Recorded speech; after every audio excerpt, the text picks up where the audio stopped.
आज हमारा और आप लोगों का जो चैप्टर है वो है केमिकल कोऑर्डिनेशन। ये कोऑर्डिनेशन को हम और आप लोगों ने पहले भी डिफाइन किया हुआ था। The harmonious functioning of the interrelated organs or parts or structures is simply called as the coordination। और ये बात मैंने आप लोगों को समझाई हुई थी कि कोऑर्डिनेशन का असल मतलब होता क्या है। लेकिन जब हम और आप लोगों ने कोऑर्डिनेशन को डिफाइन किया तो फिर हम और आप लोगों ने ये बात जरूर कही हुई थी कि ह्यूमन बीइंग्स के बॉडी में हर एक सिस्टम का, हर एक ऑर्गन का, हर एक स्ट्रक्चर का कुछ ना कुछ रोल जरूर होता है बॉडी में कोऑर्डिनेशन में। लेकिन इनमें से दो सिस्टम्स बड़े ही इंपॉर्टेंट है। एक नर्वस कोऑर्डिनेशन था, दूसरा केमिकल कोऑर्डिनेशन था। जो नर्वस कोऑर्डिनेशन था और जो केमिकल कोऑर्डिनेशन था, इनके बीच में दो मेन डिफरेंसेस थे जो कि मैंने आप लोगों को नर्वस कोऑर्डिनेशन के अंदर डिस्क्राइब किए हुए थे। इनको फिर हम और आप लोग एक्सप्लेन नहीं करेंगे, लेकिन ये पॉइंट्स बड़े इंपॉर्टेंट है। इनमें से एक ये था कि जो नर्वस कोऑर्डिनेशन है वो लार्जेस्ट कोऑर्डिनेशन सिस्टम होता है, जबकि जो केमिकल कोऑर्डिनेशन होता है ये सेकंड लार्जेस्ट कोऑर्डिनेशन सिस्टम है। दूसरी बात जो हम और आप लोगों ने पढ़ी हुई थी वो ये थी कि जो नर्वस कोऑर्डिनेशन होता है वो सुपीरियर है, वो सबसे टॉप पे है, क्योंकि बाकी सब कोऑर्डिनेशन सिस्टम को इसने कंट्रोल किया हुआ है। लेकिन जो केमिकल कोऑर्डिनेशन है वो सुपीरियर नहीं है, वो नर्वस कोऑर्डिनेशन के मुकाबले में इंफीरियर है। यानी ये इसके बाद ये जो होता है सेकेंड नंबर पे आ जाता है। इसलिए दो पॉइंट जो है ये बहुत ही ज्यादा जरूरी होते हैं ताकि आप लोगों को पता हो कि जो केमिकल कोऑर्डिनेशन है वो सेकेंड लार्जेस्ट है, जबकि जो केमिकल कोऑर्डिनेशन है वो इंफीरियर वाला होता है। नेक्स्ट हम इसके ऊपर आ जाते हैं। अगर आप लोग रेस्पिरेटरी सिस्टम में देख ले तो वहां पे हम आमतौर पे कहते हैं alveoli is the basic structural and functional unit of the respiratory system. इसका मतलब कि एल्वियोलाई एक सेल है। फिर जब हम और आप लोग सेकंड चैप्टर पे आ गए तो वहां पे हम और आप लोगों ने पढ़ा nephron is the basic structural and functional unit. फिर जब हम और आप लोग थर्ड चैप्टर के ऊपर आ गए तो osteocyte is the basic structural and functional unit of the skeleton system. फिर जब हम और आप लोग उधर ही में myocyte is the basic structural and functional unit of the muscular system. Neuron is the basic structural and functional unit of the nervous system. इसी तरह से अगर आप लोग हर एक चैप्टर में देख ले एक सेल होता है, और वही जो सेल होता है वो स्ट्रक्चरल भी होता है और वो फंक्शनल भी होता है। लेकिन ये वाह चैप्टर है कि इसका जो स्ट्रक्चरल यूनिट होता है, यानी इसका जो स्ट्रक्चरल यूनिट होता है इसको हम और आप लोग फॉलिकल कहते हैं, जबकि इसका जो फंक्शनल यूनिट होता है इसको हम और आप लोग हार्मोन कहते हैं। इसका मतलब यह हुआ कि कहीं एमसीक्यूज में आप लोगों से बाकी चैप्टर में स्ट्रक्चरल एंड फंक्शनल यूनिट के बारे में पूछा गया तो फिर आप लोगों को पता होना चाहिए कि वही एक सेल जो होता है वो स्ट्रक्चरल भी होता है और वो फंक्शनल भी होता है। लेकिन ये वाहिद चैप्टर है कि इसका स्ट्रक्चरल यूनिट कुछ और है, फंक्शनल यूनिट कुछ और होता है। लेकिन बार बार मैंने आप लोगों के साथ ये बात शेयर की हुई थी कि स्ट्रक्चर को हम आमतौर पे मॉर्फोलॉजी कहते हैं। इसलिए बार दफा एमसीक्यूज के अंदर ये पूछा जाता है कि इसका मॉर्फोलॉजिकल यूनिट है क्या है, फिर ये फॉलिकल होगा। लेकिन फंक्शनल को हम और आप लोग फिजियोलॉजी हम और आप लोग इसको कहते हैं, तो इसका फिजियोलॉजिकल यूनिट क्या होगा वो फिर हार्मोन होगा। चाहिए था कि हम और आप लोग फॉलिकल के स्ट्रक्चर को हम और आप लोग डिस्क्राइब कर लेते हैं, लेकिन फिलहाल हम और आप लोग इसको यहां पे डिस्क्राइब नहीं करेंगे। इसी ही चैप्टर में भी फॉलिकल के स्ट्रक्चर का किसी ग्लैंड के अंदर आप लोगों को पता चल जाएगा कि इसका स्ट्रक्चर कैसे होता है। इनके अलावा जब हम और आप लोग रिप्रोडक्शन चैप्टर को पढ़ेंगे तो उधर पे भी वो फीमेल के रिप्रोडक्टिव सिस्टम के अंदर फॉलिकल्स का डायग्राम प्रेजेंट होगा, उनको हम वहां पे भी पढ़ेंगे। इसलिए फॉलिकल के साथ मैं यहां पे साइन ऑफ इंटरोगेशन लगा रहा हूं। इसका मतलब कि हम और आप लोग इसको फिर आगे डिस्क्राइब करेंगे। लेकिन जहां तक हार्मोन का काम है, हार्मोन को हम और आप लोग जरूर डिस्क्राइब करेंगे और हार्मोन के ऊपर काफी हद तक इस चैप्टर में डिस्कशन है भी। बड़े इंपॉर्टेंट पॉइंट्स हैं, आप लोगों को पता भी होना चाहिए। ये जो हार्मोन्स होते हैं, आप ही के बुक ने इसके लिए एक और लफ्ज भी इस्तेमाल किया हुआ है और वो है इंटरनल सेक्रीशंस। इंटरनल सेक्रीशंस को याद रख ले। इंटरनल सेक्रीशन कहीं अगर आप लोगों को एमसीक्यू के अंदर ये लफ्ज नजर आ जाए तो इसका मतलब हार्मोन ही होता है। लेकिन एक इंटरनल इन्वायरमेंट भी था, वो लफ्ज मैंने आप लोगों को होम्योस्टेसिस के अंदर समझाया हुआ था कि इंटरनल इन्वायरमेंट का मतलब ब्लड ही होगा। इसका मतलब कि इंटरनल सिक्रेशन और इंटरनल इन्वायरमेंट मिलते जुलते अल्फाज है, लेकिन इनमें जमीन व आसमान का फर्क है। ये जो हार्मोन्स होते हैं, इसके लिए आपके बुक ने एक और लफ्ज भी इस्तेमाल किया हुआ है, और वो है केमिकल मैसेंजर्स। केमिकल मैसेंजर का लफ्ज भी हम इसके लिए लगाते हैं, और ये लफ्ज इस चैप्टर में तो नहीं है, लेकिन जो नर्वस कोऑर्डिनेशन है वहां पे इन्होंने इस चैप्टर को इस लफ्ज को उन्होंने इस्तेमाल किया हुआ है। आमतौर पे केमिकल मैसेंजर से स्टूडेंट्स मतलब ये लेते हैं कि ये न्यूरोट्रांसमीटर्स का दूसरा नाम केमिकल मैसेंजर होते हैं। क्यों कि इस लफ्ज को उन्होंने नर्वस कोऑर्डिनेशन के चैप्टर के अंदर लगाया हुआ है, हालांकि इसका मतलब हार्मोन्स ही होते हैं। तो आप लोगों को कम से कम ये भी पता होना चाहिए कि हार्मोन के लिए हम ये 3 अल्फाज जो होते हैं हम इनको इस्तेमाल कर लेते हैं। अगर हम और आप लोग असल में हार्मोन के ऊपर आ जाए कि ये हार्मोन है क्या, तो जो हार्मोन होता है ये असल में ग्रीक वर्ड है, और इसका मतलब होता है सादा अंग्रेजी में इम्प्यूटस, IMPETUS। इम्प्यूटस इंग्लिश का लफ्ज है, लेकिन थोड़ा सा मुश्किल लफ्ज है। अगर हम और आप लोग इसको सादा अंग्रेजी में कन्वर्ट कर लें तो इसका मतलब होता है एक्साइटमेंट, EXCITMENT, एक्साइटमेंट। और एक्साइटमेंट का मतलब जोश होता है, जज्बा होता है, वलवला होता है। इसका मतलब यह हुआ कि हार्मोन का बेसिक जो लफ्ज है इसका मतलब एक्साइटमेंट होता है। एक्साइटमेंट इसका मतलब जोश जज्बा होगा। तो जहन में सवाल आ जाता है कि क्यों हमने इसको ये नाम दिया हुआ है। इसका सादा आंसर ये है कि ये हार्मोन्स जो होते हैं ये आमतौर पे बॉडी के अंदर जो केमिकल रिएक्शंस होते हैं जिनको हम और आप लोग मेटाबॉलिज्म कहते हैं, ये मेटाबॉलिज्म के अंदर एक्साइटमेंट लाता है, इंप्यूटस लाता है, जोश लाता है, जज्बा लाता है। इसका मतलब कि जो हार्मोन्स होते हैं वो एक्चुअली मेटाबॉलिज्म के अंदर, यानी मेटाबॉलिज्म के अंदर एक्साइटमेंट लाता है, जोश लाता है, जज्बा लाता है। मेटाबॉलिज्म किसी किस्म का भी कोई केमिकल रिएक्शन हो, लेकिन अगर वो लिविंग ऑर्गेनिज्म के बॉडी के अंदर हो फिर हम और आप लोग इसको मेटाबॉलिज्म कहते हैं। अगर वो लिविंग ऑर्गेनिज्म के बॉडी के अंदर ना हो फिर हम और आप लोग इसको आमतौर पे केमिकल रिएक्शन हम और आप लोग इसको कहते हैं। तो जो हार्मोन्स हुआ ये मेटाबॉलिज्म यानी लिविंग ऑर्गेनिज्म के बॉडी के अंदर केमिकल रिएक्शंस को करा लेता है, वहां पे एक्साइटमेंट को करा लेता है। लेकिन अगर आप लोग मेटाबॉलिज्म को वैसे देख लें तो मेटाबॉलिज्म के लिए जो मेटाबॉलिज्म होता है इसके बॉडी के अंदर जब कोई मेटाबॉलिक रिएक्शन हो जाता है तो इनके जो प्रोडक्ट्स होते हैं मुख्तलिफ किस्म की चीजें बन जाती हैं, लेकिन 2 चीजें हमारे साथ मेन बनती है। इनमें से एक चीज जो मेटाबॉलिज्म के रिजल्ट में बनता है इसको हम और आप लोग प्रोटीन्स कहते हैं, जबकि जो दूसरी मेन किस्म की चीज हमारे साथ मेटाबॉलिज्म के अंदर बनते हैं वो एटीपीज होते हैं। इसका मतलब यह हुआ कि हार्मोन का एक फंक्शन यह भी है कि ये प्रोटीन्स और एटीपीज को बना लेते हैं। ये जो प्रोटीन्स होते हैं जो मेटाबॉलिज्म के अंदर बनते हैं मोस्टली जहां पे ये बॉडी के अंदर यूज होते हैं, मोस्टली जहां पे ये यूज होते हैं वो ग्रोथ होता है। इसका मतलब ये हुआ कि जो हार्मोन्स होते हैं इसका एक फंक्शन ये है कि आपके बॉडी के अंदर ग्रोथ को भी कंट्रोल करता है। लेकिन ये जो एटीपीज होते हैं इनको आपके कोर्स के अंदर डिस्कस भी किया गया है, यहां पे फिर बता भी देता हूं कि एक मेटाबॉलिक रिएक्शन के रिजल्ट में जितने भी एटीपीज प्रोड्यूस हो जाते हैं इसका 65% पार्ट, 65% मतलब मेरा मतलब यह है अगर 100 एटीपीज के मॉलिक्यूल प्रोड्यूस हो गए हैं तो उनमें 65 एटीपीज जो होते हैं इनको बॉडी इस्तेमाल कर लेती है ऑन दी एक प्रोसेस जिसको हम और आप लोग थर्मो रेगुलेशन हम और आप लोग इसको कहते हैं। अगर आप लोग 100 से 65 को निकाल दे तो फिर ये 35% बन जाता है, और जो 35% होता है इन एटीपीज को जो बॉडी होती है उनमें जो और सिस्टम्स होते हैं, ऑर्गन्स होते हैं, इनके बीच में इसको डिस्ट्रीब्यूट की जाती है। हर एक सिस्टम का अपना एक फिर हिस्सा होता है और वो जो सिस्टम्स होते हैं वो फिर इसके थ्रू रन करते हैं। इसका मतलब कि जो 35% एटीपीज होते हैं ये बाकी जो सिस्टम्स होते हैं इनकी फिजियोलॉजी के लिए जरूरी होते हैं।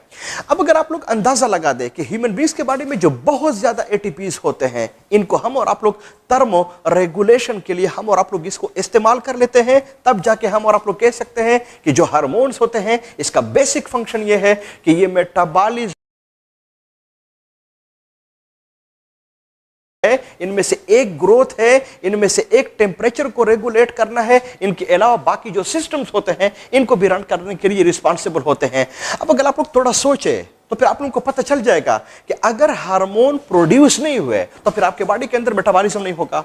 अगर मेटाबॉलिज्म नहीं होगा, ग्रोथ नहीं होगी, बॉडी का टेम्परेचर रेगुलेट नहीं होगा, आपके बॉडी में जितने भी सिस्टम्स हैं वो भी फिर काम नहीं करेंगे। तो अगर किसी इंडिविजुअल में, ह्यूमन बीइंग्स के बॉडी में ये चीजें ना हो तो अंडरस्टूड बात है, उसको हम और आप लोग डेथ ही कहते हैं। इसका मतलब ये हुआ कि जो हार्मोन्स होते हैं ये ह्यूमन बींग्स के बॉडी के लिए वाइटल होते हैं, ये बहुत ही ज्यादा जरूरी होते हैं, इनके बगैर आप लोग सरवाइव नहीं कर सकते। तब जाके आपके बुक ने बड़ा ही खूबसूरत लफ्ज इस्तेमाल किया हुआ है, hormones are vital for life, यानी लाइफ इसके बगैर बिल्कुल इम्पॉसिबल है, नहीं हो सकता।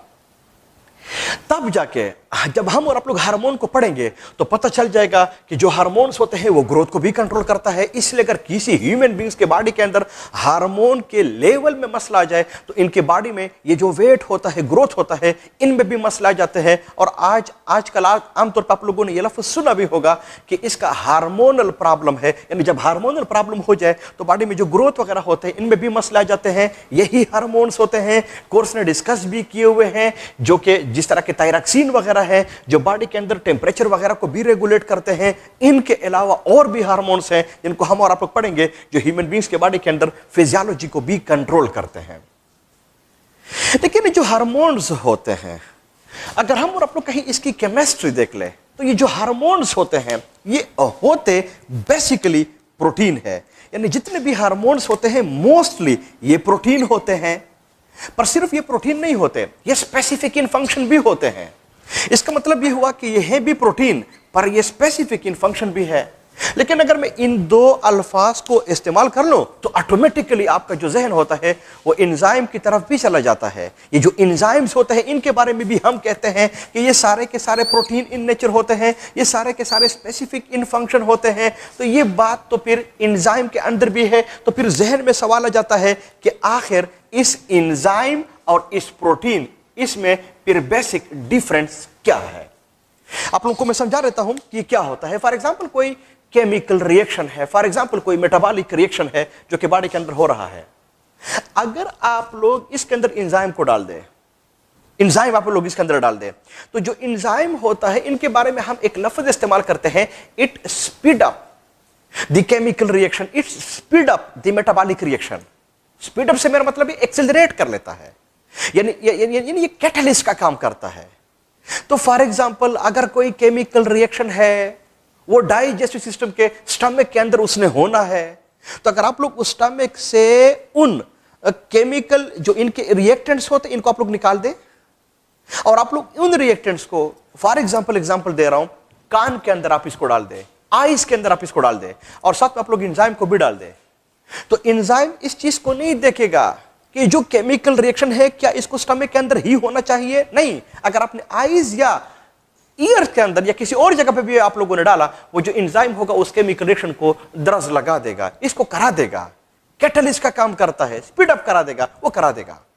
इसका मतलब ये हुआ कि जो एंजाइम्स होते हैं इनमें हम एक बेसिक लफ्ज लगाते हैं that all enzymes are protein in nature, specific in function. हाँ, ये किसी मेटाबॉलिक रिएक्शंस के अंदर कैटलिस्ट का काम करता है, यानी स्पीड अप कराता है, एक्सीलरेट कराता है मेटाबॉलिक रिएक्शन को। लेकिन जो हार्मोन्स होते हैं इसमें कोई शक नहीं है, ये प्रोटीन है, इसमें कोई शक नहीं है, ये स्पेसिफिक इन फंक्शन है। लेकिन अगर फॉर एग्जांपल स्टमक है, वही एग्जांपल आप लोगों को दे रहा हूं, उनसे आप लोग रिएक्टेंट्स को निकाल दे और आप लोग उन रिएक्टेंट्स को फॉर एग्जांपल उसी तरह से आईज के अंदर डाल दे, ईयर्स के अंदर डाल दे, माउथ के अंदर डाल दे, हाथ पे रख ले और साथ में आप लोग हार्मोन को भी डाल दे, तो उसके केमिकल रिएक्शन को नहीं करेगा। क्यों? कि जो हार्मोन्स होते हैं ये देखते हैं कि इस केमिकल रिएक्शन को कहां पे होना है, किधर पे होना है, कैसे होना है, क्यों होना है, कितने टाइम में होना है। अगर आप लोग इन बातों का लिहाज रखेंगे तो फिर हम इसके लिए मेडिकल साइंस में एक बड़ा खूबसूरत लफ्ज हम इसके लिए लगाते हैं, अंग्रेजी में भी हम ये लफ्ज लगाते हैं कि ये रेगुलेट करता है। और रेगुलेट का मतलब सिर्फ और सिर्फ एक ही है, वो ये है कि ये केमिकल रिएक्शन यानी मेटाबॉलिक रिएक्शन कब को होगा, किधर होगा, कैसे होगा, क्यों होगा, कैसे होगा, कितने टाइम में होगा। इन सब चीजों के लिए हम एक ही लफ्ज लगाते हैं, वो है रेगुलेशन। जिस तरह के अगर आप लोग देख ले, ये जो बोर्ड्स होते हैं वो आपके एग्जाम्स को रेगुलेट करते हैं। रेगुलेट का मतलब ये है ये एग्जाम कब को होगा, किधर होगा, कैसे होगा, क्यों होगा, कितने टाइम में होगा। अगर आप लोग ईटा वालों को देख लीजिए, एग्जाम रेगुलेट करते हैं। अगर आप लोग ये बाकी जिस तरह के ये private schools regulatory authority, regulatory का मतलब ये है कि ये चीजें कब को होंगी, कैसे होंगी, किधर होंगी, कितने टाइम में होंगी, क्यों होंगी, इनको हम रेगुलेशन का लफ्ज लगाते हैं। तो जो हार्मोन्स होते हैं ये भी मेटाबॉलिक रिएक्शन को रेगुलेट करता है। रेगुलेट की मीनिंग मैंने आप लोगों को समझा दी है। तब जाके आप लोगों ने ईटा में एमसीक्यूज के अंदर इस लफ्ज को खास तौर पे देखना है। अगर उसने ये दो अल्फाज इस्तेमाल किए हुए हैं, लेकिन अगर वहां पे इन दो अल्फाज के अलावा लफ्ज कैटलिस्ट है, स्पीड अप है, एक्सेलरेट है, तो फिर इसका जो ऑप्शन होगा वो फिर एंजाइम होगा। लेकिन अगर प्रोटीन है, स्पेसिफिक है, लेकिन ये केमिकल रिएक्शन यानी मेटाबॉलिक रिएक्शंस को रेगुलेट करता है, रेगुलेशन का ऑप्शन हो, फिर आप लोगों को पता होना चाहिए कि जो हमारा ऑप्शन होगा वो कोई और नहीं होगा, वो हार्मोन्स ही होगा। अगर हम और आप लोग वैसे इस हार्मोन्स के इस फंक्शन को हम और आप लोग वैसे देख ले, तो जो हार्मोन्स होते हैं इसका बेसिक फंक्शन मेटाबॉलिज्म है। लेकिन जो मेटाबॉलिज्म है ये ह्यूमन बींग्स की बॉडी की फिजियोलॉजी है, यानी वी कॉल इट कि ये ह्यूमन बींग्स की फिजियोलॉजी को कंट्रोल करता है। लेकिन साथ में आप लोगों के साथ एक बात और भी शेयर कर लूं, वो ये है कि जो हार्मोन्स होते हैं ये सिर्फ किसी एनिमल यानी किसी ह्यूमन बींग्स के बॉडी के अंदर फिजियोलॉजी को कंट्रोल नहीं करता। हार्मोन्स का एक बड़ा और भी इंपॉर्टेंट फंक्शन है, कोर्स में है, पता भी होना चाहिए, वो ये है कि ये फिजियोलॉजी के साथ साथ ह्यूमन बींग्स के बॉडी में बिहेवियर को भी कंट्रोल करता है। इसलिए कहीं एमसीक्यूज के अंदर आप लोगों से ये बात पूछी गई कि हार्मोन का मेन फंक्शन क्या है, तो दो मेन फंक्शन है, फिजियोलॉजी को भी कंट्रोल करता है और बिहेवियर को भी कंट्रोल करता है। और हम और आप लोग बिहेवियर के चैप्टर के अंदर भी इन हार्मोन के फंक्शन को हम और आप लोग पढ़ेंगे कि किस तरह से ये बिहेवियर को कंट्रोल करेंगे।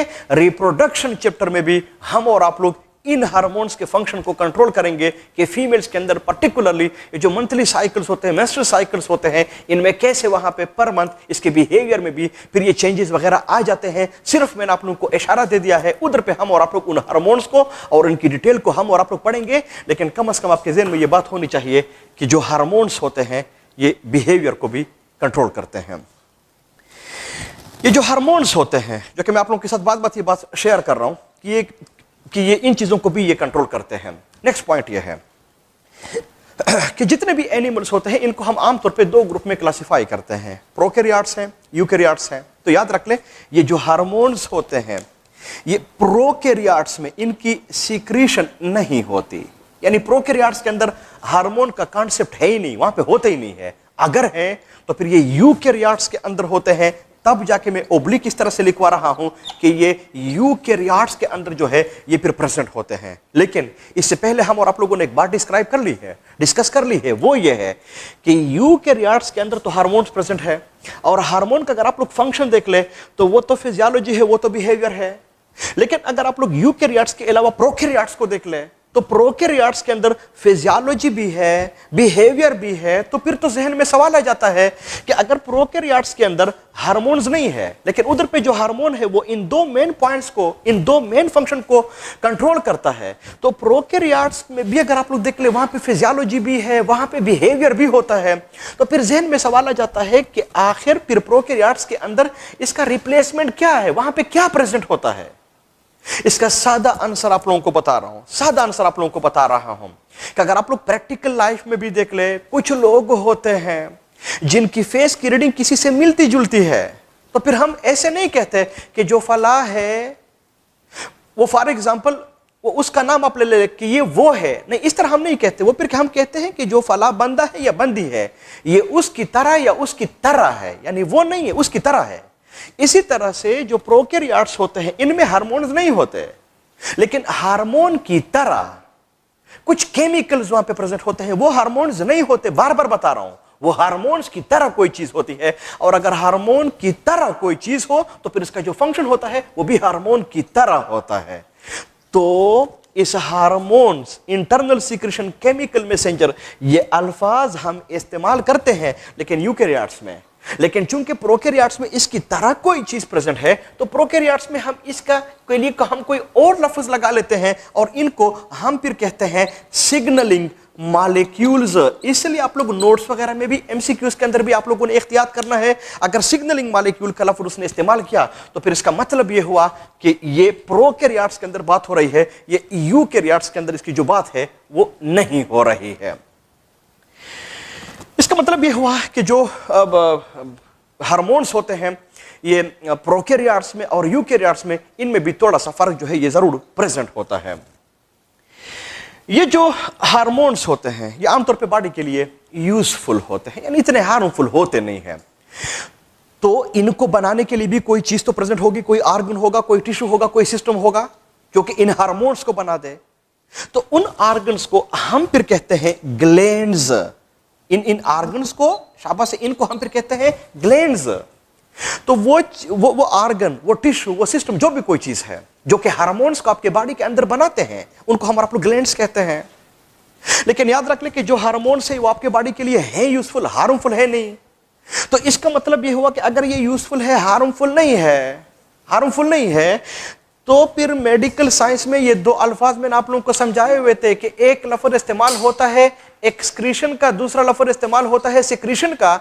एक्सक्रीशन का लफ्ज हम आमतौर पे मेडिकल साइंस में उस टाइम पे इस्तेमाल करते हैं कोई ऑर्गन हो, टिश्यू हो, सिस्टम हो, लेकिन बॉडी के लिए हार्मफुल हो, तो फिर हम और आप लोग इसको एक्सक्रीटरी कहते हैं। लाइक मैंने आप लोगों को बताया हुआ था कि किडनीज हैं, किडनीज यूरिन बनाते हैं, यूरिन आपके बॉडी के लिए हार्मफुल है, तब हम और आप लोग कह सकते हैं कि kidneys are excretory in nature. लेकिन अगर आप लोग दूसरे साइड पे आ जाएं तो सेक्रीशन का लफ्ज भी है। सेक्रीशन का लफ्ज हम मेडिकल साइंस में उस टाइम पे लगाते हैं कि कोई ऑर्गन है, टिश्यू है, सिस्टम है, कोई भी चीज है, वो आपके बॉडी के अंदर किसी चीज को बना रहा है, लेकिन वो चीज आपकी बॉडी के लिए फितरतन यूजफुल है, तो फिर हम कहते हैं कि ये सेक्रेटरी इन नेचर है। जिस तरह के फॉर एग्जांपल ह्यूमन बींग्स के बॉडी के अंदर ग्लैंड्स होते हैं, ग्लैंड्स हार्मोन्स को बनाते हैं, हार्मोन आपके बॉडी के लिए यूजफुल होते हैं, तब जाके हम कहते हैं glands are secretory in nature. इसका मतलब यह हुआ कि जो ग्लैंड्स होते हैं ये हार्मोन्स को सेक्रीट करते हैं।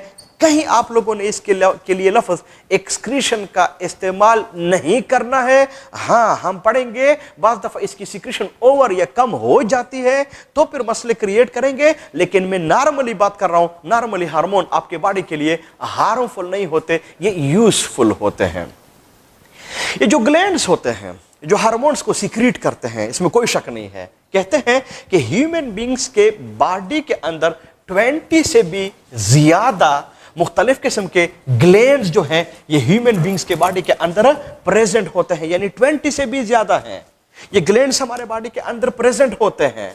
लेकिन इनमें से 6 जो है, सिर्फ 6 आउट ऑफ 20, 6 जो है ना वो आपके कोर्स के अंदर प्रेजेंट है, यानी 20 के 20 नहीं है, जो बाकी है वो भी नहीं है। इनमें से 6 इस चैप्टर के अंदर हम और आप लोग पढ़ेंगे, लेकिन इन 6 के अलावा कोई 4-5 और भी ग्लैंड्स हैं जिसको हम और आप लोग रिप्रोडक्शन चैप्टर के अंदर भी पढ़ेंगे। जैसे छोटे छोटे एग्जांपल आप लोगों को दे रहता हूं, सेमिनल वेसिकल है, जैसे आप लोगों को एग्जांपल दे रहता हूं, प्रोस्टेट ग्लैंड है, हम और आप लोग पढ़ेंगे, कोपर्स ग्लैंड है, बल्बोयूरिथ्रल ग्लैंड है, उनको हम और आप लोग वहां पे भी पढ़ेंगे। लेकिन इनमें से 6 जो है ना वो इस चैप्टर के अंदर हमारे साथ वो प्रेजेंट होते हैं। ये जो 20 ग्लैंड्स होते हैं, इनको फिर सेक्रीशन के बेस पे हम इनको 2 ग्रुप में हम इनको क्लासिफाई कर लेते हैं।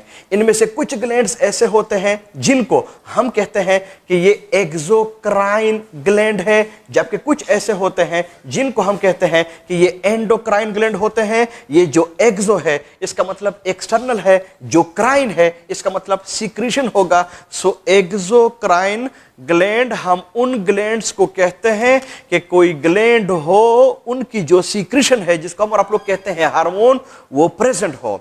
लेकिन वो जो ग्लैंड है वो जिस हार्मोन को सीक्रेट कर रहा है तो वहां तक पहुंचने में, किसी जगह तक पहुंचने में इनके लिए डक्ट की जरूरत हो, तो उसको हम आमतौर पे एक्सोक्राइन ग्लैंड हम इसको कहते हैं। तब जाके कुछ लोग इसको डक्ट और NESS यूनो के ESS आ जाए तो इसका मतलब हाँ है, यस है, तो डक्ट होगा इसमें।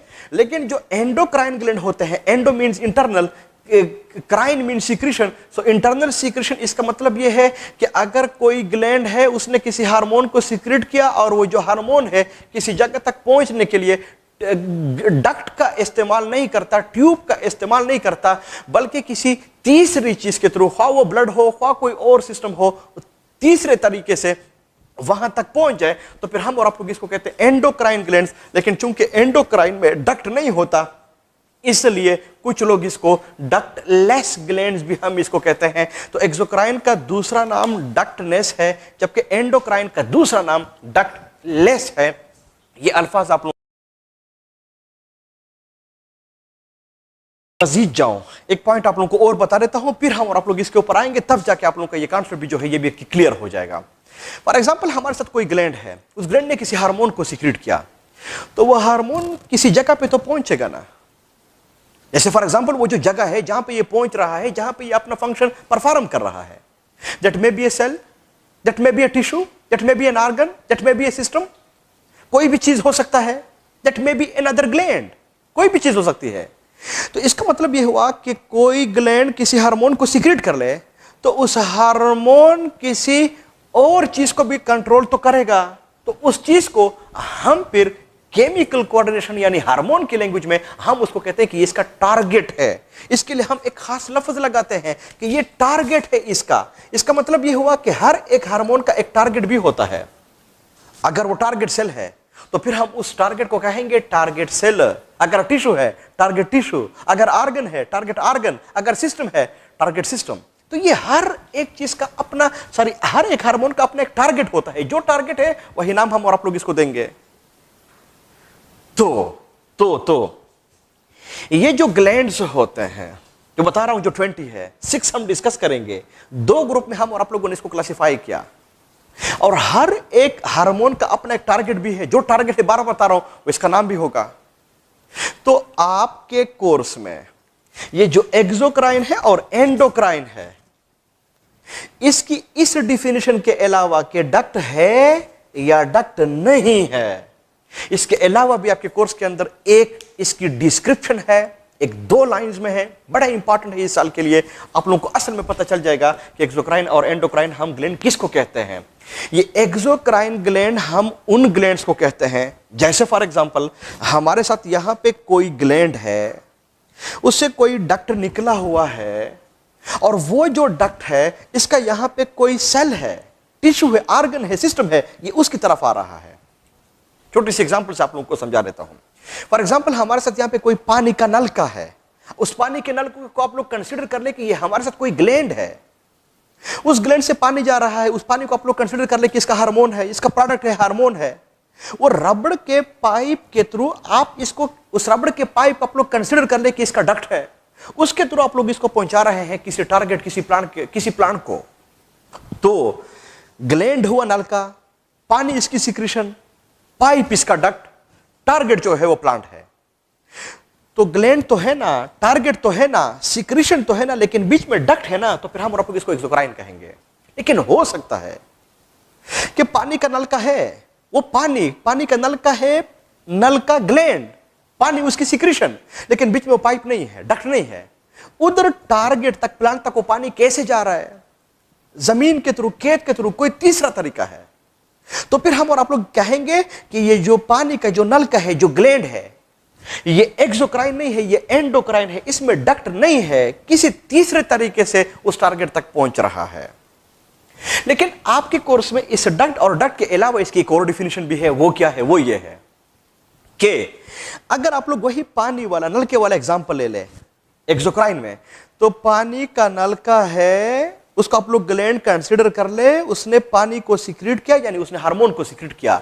वहां पे रबड़ का पाइप है, यानी डक्ट है, वो टारगेट तक पहुंच रहा है डक्ट के थ्रू।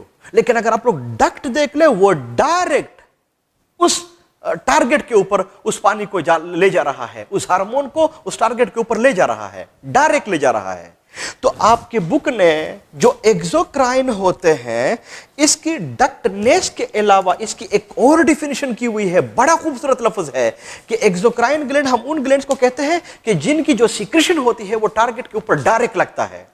लेकिन अगर मैं बाकी को एक्सप्लेन न भी करूं तो आप लोगों को पता चल रहा है कि जो एंडोक्राइन होंगे, उनकी जो सिक्रीशन होगी वो टारगेट के ऊपर डायरेक्ट नहीं होगा, वो इनडायरेक्ट होगा। तब जाके हम कहते हैं कि इनकी जो सिक्रीशन होती है वो इनडायरेक्ट टारगेट तक पहुंचता है। और इसकी एक एग्जांपल आपके कोर्स में है भी, आप लोगों को बता देता हूं।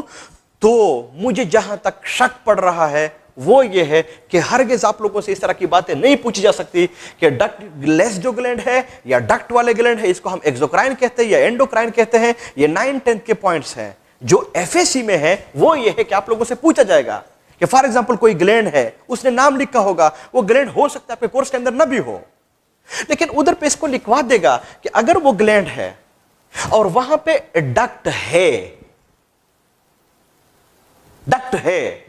या वहां पे लिखवा देगा कि मैं इसको आप लोगों को बता देता हूं कि फॉर एग्जांपल अगर वो किसी ग्लैंड का नाम लिखवा देगा और वो आपको बता देगा कि एक इस तरह का ग्लैंड है, इसके नीचे इसका टारगेट है, वो एक सेल है, तो जो ग्लैंड है उस ग्लैंड के अंदर डक्ट नहीं है।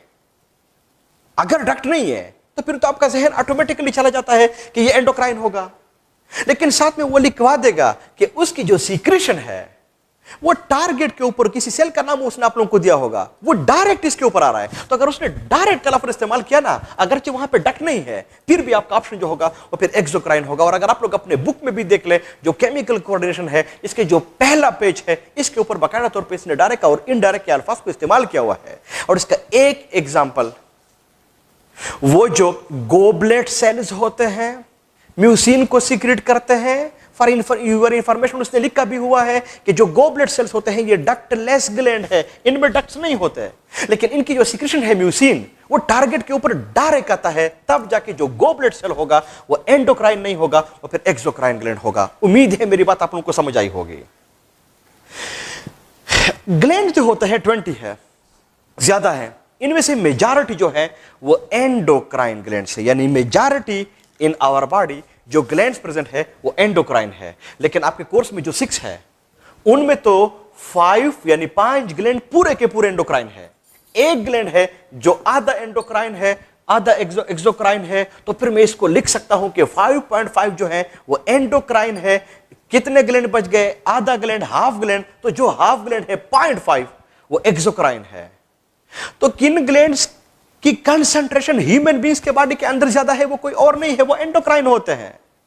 वो एंडोक्राइन ग्लैंड्स की कंसंट्रेशन ज्यादा है, तब जाके ग्लैंड एक्सोक्राइन हो या एंडोक्राइन हो। इसकी स्टडी को हम और आप लोग एंडोक्राइनोलॉजी कहते हैं। बड़ा ही खूबसूरत पॉइंट है, आप लोगों को पता होना चाहिए कि हम और आप लोग इसके स्टडी को एंडोक्राइनोलॉजी हम इसको कहते हैं। एक्सोक्राइनोलॉजी नॉर्मली होती नहीं है, एंडोक्राइनोलॉजी ही है। तो स्टूडेंट्स आमतौर पे मतलब इससे ये लेते हैं कि एंडोक्राइनोलॉजी में हम सिर्फ एंडोक्राइन ग्लैंड्स ही को डिस्कस करते हैं, नहीं, इसके अंदर हम एक्सोक्राइन ग्लैंड को भी हम डिस्कस करते हैं। अगरचे क्योंकि इसका नंबर बहुत कम है, तो उस कम नंबर का कोई स्पेशल वो डॉक्टर होता ही नहीं है, एंडोक्राइन के अंदर ही हम इसको स्टडी करते हैं।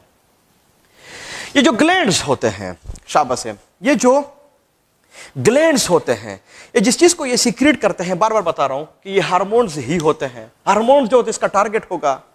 हार्मोन्स जिसको सीक्रेट करते हैं वो ग्लैंड्स होंगे। ग्लैंड्स हमारे साथ फिर 2 तरह के आ गए हैं, ये पॉइंट्स मैंने आप लोगों को समझा दिए हैं। लेकिन हार्मोन्स को हम जब भी डिफाइन करते हैं, यानी किसी भी जगह पे आप लोग इसको डिफाइन करेंगे, on the basis of function हम इसको डिस्कस करते हैं। बड़ा खूबसूरत पॉइंट है, शाबाश है, कि जो हार्मोन्स होते हैं इनको हम जब भी डिफाइन करते हैं, फंक्शनली हम इसको डिफाइन करते हैं, नॉट स्ट्रक्चरली। बस ये बड़ा जबरदस्त पॉइंट है, फंक्शनली नॉट स्ट्रक्चरली। इसका मतलब ये हुआ कि हार्मोन को आप लोग जब भी डिफाइन करेंगे फंक्शनली, इस हार्मोन के कितने फंक्शंस हैं, कौन कौन से फंक्शंस हैं, फिंगर टिप्स के ऊपर आप लोगों को याद होने चाहिए।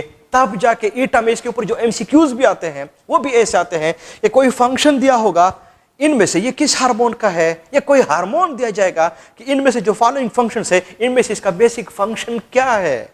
तब जाके ये चैप्टर बड़ा मजेदार है, तब जाके ये चैप्टर बड़ा इंटरेस्टिंग है, तब जाके ये बड़ा इजी है। फिंगर टिप्स के ऊपर हम और आप लोग हर एक हार्मोन को लेंगे, हर एक हार्मोन के फंक्शन आप लोगों को पता होना चाहिए फिंगर टिप्स के ऊपर, तब जाके आप लोगों के लिए आसान हो जाएगा। स्ट्रक्चरली हम इसको डिफाइन नहीं करते, ना स्ट्रक्चरली हम और आप लोग इसको पढ़ेंगे, क्योंकि जो हार्मोन्स होते हैं ये केमिकल्स हैं, लेकिन इन हार्मोन्स का जो स्ट्रक्चर है, जो केमिकल फार्मूलेस हैं, इनका जो स्ट्रक्चरल फार्मूले हैं, ये बहुत ही ज्यादा कॉम्प्लिकेटेड है, बहुत ही ज्यादा कॉम्प्लेक्स है। तो इतना डेप्थ में हम नहीं जाते, इसलिए जब भी हम इनको डिफाइन करेंगे, गोरा याद रख ले, फंक्शनली करेंगे, नॉट स्ट्रक्चरली। स्ट्रक्चरली हम और आप लोग इसको नहीं करेंगे। तो ये पॉइंट भी आपके जहन में होना चाहिए। फंक्शन के बेस पे जितने भी ये हार्मोन्स हैं, इनकी क्लासिफिकेशन आपके कोर्स के अंदर है। स्ट्रक्चरली केमिकल फार्मूला इसका कैसे होता है, इनके बेस पे भी आपके कोर्स के अंदर इसकी क्लासिफिकेशन है, लेकिन हम और आप लोग इसको डिस्कस नहीं करेंगे। ये पॉइंट आपके ज़हन में होना चाहिए। क्लासिफिकेशन है, 2-3 लाइंस में है, 2-3 हेडिंग्स की फॉर्म में है, लेकिन उसकी एक्सप्लेनेशन नहीं है। हम और आप लोग इसको मजीद नहीं पढ़ेंगे, लेकिन उसकी क्लासिफिकेशन को हम और आप लोग जरूर डिस्कस करेंगे। लेकिन फंक्शन के बेस पे भी इनकी क्लासिफिकेशन है, हम इसको पढ़ेंगे, समझ आप लोगों को आनी चाहिए। जब हम और आप लोग इस चैप्टर को क्लोज कर लेंगे तो फिर आप लोग हर एक हार्मोन के बेस पे थोड़ा सोचेंगे कि फंक्शन के बेस पे ये किस ग्रुप के अंदर आता है। इस साल के लिए ये भी बहुत ज्यादा इंपॉर्टेंट है, कोई हार्मोन दिया गया, पूछा गया कि फंक्शन के बेस पे ये कौन सा वाला टाइप होता है। फंक्शन के बेस पे जो हार्मोन्स होते हैं, फंक्शन के बेस पे जो हार्मोन्स होते हैं, शाबाश है, फंक्शन के बेस पे जो हार्मोन्स होते हैं, इनको हम 2 ग्रुप में हम इनको क्लासिफाई करते हैं on the basis of function, on the basis of functions. हम इनको 2 ग्रुप में हम इनको क्लासिफाई करते हैं। एक को हम और आप लोग कहते हैं ट्रॉपिक हार्मोन और दूसरे को हम आमतौर पे कहते हैं ट्रॉफिक हार्मोन। तो थोड़ा सा आप लोग इसको क्लियर कट बोले, ट्रॉपिक सिर्फ पी है और ट्रॉफिक सिर्फ एच का फर्क है। एमसीक्यूज में भी आप लोगों ने इसको जल्दी में रीडिंग नहीं देना है। एक ट्रॉपिक होता है और दूसरा ट्रॉफिक होता है। ये जो ट्रॉपिक होते हैं, ये ट्रॉपिक, ये असल में लफ्ज निकला हुआ है ग्रीक है, यानी ये ग्रीक ट्रोपोकोस से निकला हुआ है, ट्रोपोकोस। और ट्रोपोकोस का मतलब होता है टर्न ऑन, किसी चीज को आप लोग ऑन कर ले। ऐसे फॉर एग्जांपल बिजली का बटन है, लाइट है, तो उस बटन को आप लोग ऑन कर ले, turn on. So in Greek it is called tropic the button, button को आप लोग ऑन करें। लेकिन ये जो ट्रॉफिक होते हैं ये भी ग्रीक वर्ड है, लेकिन इसका मतलब होता है, शाबाश, ग्रोथ, नरिशमेंट। इसका मतलब हुआ ग्रोथ या नरिशमेंट वन, इसका मतलब ये हुआ टर्न ऑन, इसका मतलब ये हुआ ग्रोथ है, इसका मतलब जो है वो नरिशमेंट है। मेरी बात आपके ज़हन में होनी चाहिए। तो यहां पे ये टर्न ऑन है, ये ग्रोथ है, ये नरिशमेंट है। तो ट्रॉपिक हार्मोन कैसे होते हैं? ये इस किस्म के हार्मोन्स होते हैं, जैसे फॉर एग्जांपल यहां पे कोई ग्लैंड है, हाँ है, इसने किसी हार्मोन को सीक्रेट किया, हाँ सीक्रेट किया, वो हार्मोन गया, उसका कोई टारगेट तो होगा है, लेकिन वो जो टारगेट है वो कोई और ग्लैंड है, क्योंकि ग्लैंड को भी कंट्रोल तो कर सकता है ना। तो फिर हम और आप लोग इस हार्मोन को कहेंगे कि ये ट्रॉपिक हार्मोन है, यानी ग्लैंड के हार्मोन ने ग्लैंड ही को कंट्रोल किया। एक छोटी एग्जांपल से आप लोगों को समझा देता हूं। हम और आप लोग पढ़ेंगे, पिट्यूटरी ग्लैंड है, वो टीएसएच को सीक्रेट कर लेता है, थायराइड स्टिमुलेटिंग हार्मोन। वो टीएसएच चला जाता है और वो थायराइड ग्लैंड को कंट्रोल कर लेता है। So TSH will be called tropic hormone. लेकिन ये जो ट्रॉफिक होते हैं ये ग्रोथ के लिए होते हैं, नरिशमेंट के लिए होते हैं। फॉर एग्जाम्पल हमारे साथ कोई ग्लैंड है, उसने किसी हार्मोन को सीक्रेट किया, वो हार्मोन चला गया, आगे कोई इसका कोई टारगेट है, लेकिन वो ग्लैंड नहीं है। उसका जो टारगेट है may be a cell, may be a tissue, may be an organ, may be a system, लेकिन वो ग्लैंड नहीं होगा। तो अगर वो हार्मोन उस दूसरे जो इसका टारगेट है उसके अंदर ग्रोथ लाए, उसके अंदर नरिशमेंट लाए, तो फिर हम और आप लोग उस हार्मोन को कहेंगे कि ये ट्रॉफिक हार्मोन है। जैसे फॉर एग्जांपल, छोटी सी एग्जांपल से आप लोगों को समझा देता हूं। पिट्यूटरी ग्लैंड हम पढ़ेंगे, वो ग्रोथ हार्मोन को सीक्रेट करता है। जो ग्रोथ हार्मोन है, शाबाश है, वो जो ग्रोथ हार्मोन है वो किसी और ग्लैंड के अंदर नहीं, बल्कि कोई और सेल है, टिश्यू है, ऑर्गन है, उसके अंदर वो ग्रोथ लाता है, साइज को बढ़ाता है, नरिशमेंट प्रोवाइड करता है। तो फिर हम और आप लोग ग्रोथ हार्मोन को हम और आप लोग कहेंगे कि ये ट्रॉफिक हार्मोन होते हैं। तो जब हम और आप लोग हर एक हार्मोन के फंक्शन को हम और आप लोग पढ़ेंगे, थोड़ा सा आप लोग सोचेंगे इसके ऊपर, इसके फंक्शन को, कि क्या ये जो ग्लैंड है, इसका जो हार्मोन है, क्या इस हार्मोन का जो फंक्शन है वो किसी और ग्लैंड को कंट्रोल कर रहा है? तो फिर आपके ज़हन में ये बात होनी चाहिए कि ये ट्रॉपिक होगा कि नहीं। ग्लैंड के अलावा ये किसी और चीज के अंदर ग्रोथ लाता है, नरिशमेंट लाता है, किसी और चीज को कंट्रोल करता है, तो फिर वो ट्रॉपिक होगा। इस साल के लिए बहुत ज्यादा इंपॉर्टेंट है, पूरे चैप्टर में आप लोगों को पता होना चाहिए। हां, कुछ हार्मोन्स ऐसे भी होते हैं जो ट्रॉपिक भी होंगे, ट्रॉफिक भी होंगे, आप देख लेंगे, वहां पे ये ग्लैंड को भी कंट्रोल करेगा, साथ में नरिशमेंट भी करेगा।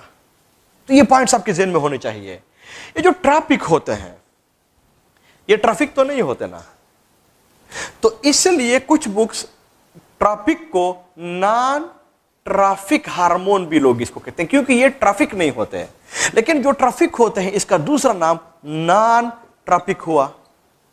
तो एमसीक्यूज में आपको कंफ्यूज करने के लिए ये ट्रैफिक और ट्रैफिक के अल्फाज बाज़ दफा इस्तेमाल नहीं करते, आपको कंफ्यूज करने के लिए नॉन ट्रैफिक और नॉन ट्रैफिक जैसे अल्फाज इस्तेमाल कर लेते हैं। लेकिन फिर आप लोगों को पता होना चाहिए कि कहीं पूछा गया